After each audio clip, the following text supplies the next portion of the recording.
Let me show you 12 tools under $20 that I use very regularly.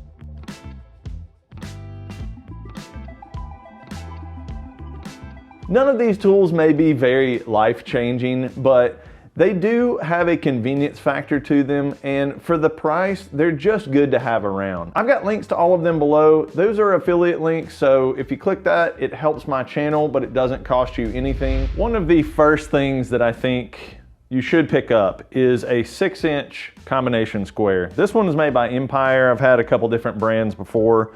I happen to like the locking mechanism on this one, but these are so handy. They're inexpensive. In fact, it's nice to have a couple of them around because you can easily set, one measurement, lock that down, and then you have that measurement that you can put on a bunch of pieces. And if you have another one, you can set that to a different measurement and not have to be switching back and forth. So I've had this flush trim saw. They actually call it a dovetail saw. I don't know that I would do dovetails with it, but I use it to flush cut stuff without marring the surface. They're super sharp teeth on here, and it's a little grimy because I always get glue all over it, but this thing works really well. They're inexpensive. They're fantastic to have around just to flush surfaces up, whether you're cutting some splines on boxes or some dowels that you've glued in or something like that. Pick one of these up. We have lots of hex wrenches laying around. They're useful for a few things, but most of the time you just need to chuck those. It is helpful, however, to have a really good set of hex wrenches. I bought this set and it has a bunch of different metric and imperial sizes. They have the rounded ends on one side and then the square on the other, the hex on the other. They've been really helpful because they have this sleeve that they stay in. It's just really nice to keep them all together. Let's cover some measuring tools next. I have found having a decent pair of calipers has been really helpful. This set that I have is a little bit more expensive now, so I found another one that looks pretty good that keeps it under $20 for the video for you guys. They're real simple. They turn on basically when you move them. They've got a wheel to kind of fine adjust. You can change them from inches to millimeters to fractions. I highly recommend these if you don't have any already. Then also something simple is just to pick up some basic steel rules. This is a 6-inch steel rule and a 12-inch. Lots of layout stuff is made so much easier with these because they're dead flat and are just very useful. Measuring things, tracing 2 lines between it. They're really thin, which is what I like about them, and I love having them around. Finally, in the measurement category, this lefty-righty tape measure from Fastcap, I really like. It's very reasonably priced as far as tape measures go. Has a lot of features that I think are a little gimmicky. It has a pencil sharpener right here. That's okay. I usually just sharpen my pencil with a knife. Has a clip rather than the friction clip. You can actually kind of bend it out. I like that. And this one actually has a stop right here that it's like a button you can hold on the underside to stop it. I got in the habit years ago of holding my finger underneath like this, and that is still how I do it. So that button doesn't really matter to me. What I do like about this tape measure is you can read it the same lefty and righty. It has it printed on both sides with very easy to see numbers, and you're not trying to then, if I'm right-handed and it normally is right-handed and I'm measuring this way, I'm not trying to do the calculation backwards for me. So pick one of these up.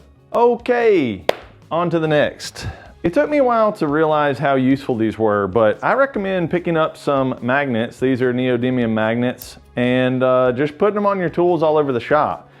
For instance, I use them, I'll put one on the back of my bandsaw and put the 2 wrenches that adjust the bearing guides right there, so I never have to go looking for the wrenches.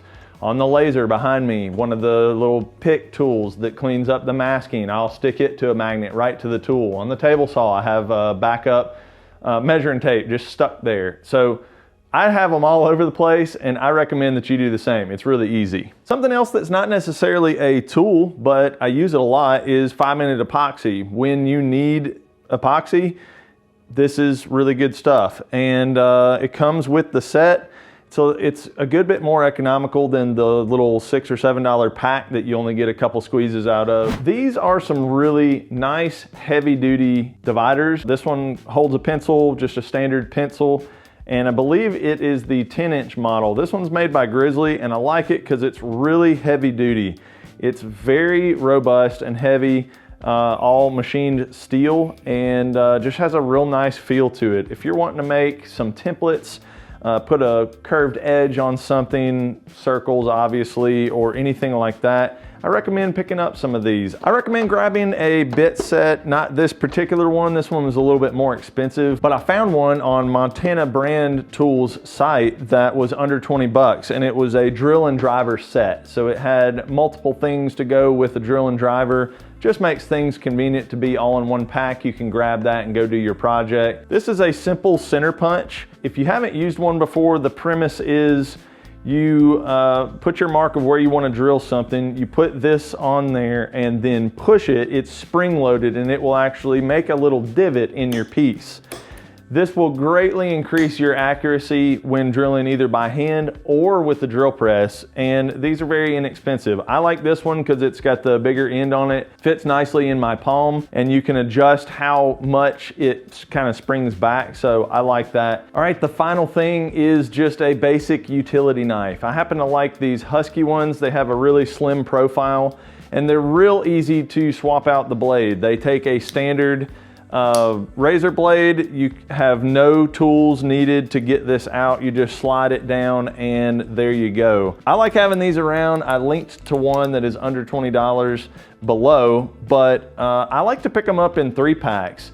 They sell 3 of them, I think for about $24, $25, so they're very reasonable. I like having one in my truck at all times. I like having one inside to open packages or whatever, and I keep a few out here. Typically carry one in my pocket also. All right, I've got some honorable mentions for you. Go to a dollar store and pick up one of these. Betty Crocker is the brand that I have, silicone spatulas for glue spreaders. When I mentioned the 6-inch combination square earlier, that is definitely a great budget option. If you want to spend a little bit more, I really like this Paulini pocket rule from Woodpeckers. It's very nice and obviously very precision. You can do a lot of the same thing, but even more. It has functions that I probably don't even know that it has, but it also has measurement here on the end, so you can set height of different blades on the table saw. I use it with the laser also. This is definitely worth picking up. Another thing that I don't have sitting in front of me is actually up in my office. It is a thermal printer. It's very inexpensive. I think this one right now is under $70, which I think I paid 90 something for it. So definitely worth it. It comes with labels, so you don't even have to buy any labels for a while, but it prints the standard kind of shipping labels that you see on all kinds of packages, the 4x6, and it's almost instant. It takes like 2 seconds to print one of those labels. Hey, thanks for watching and taking a few minutes to hang out with me. I really do appreciate it. Hopefully you found this useful and you will pick up some of these for your shop. I've been using all of these tools for many years now and I still highly recommend them. So thanks again and I'll see you on the next video.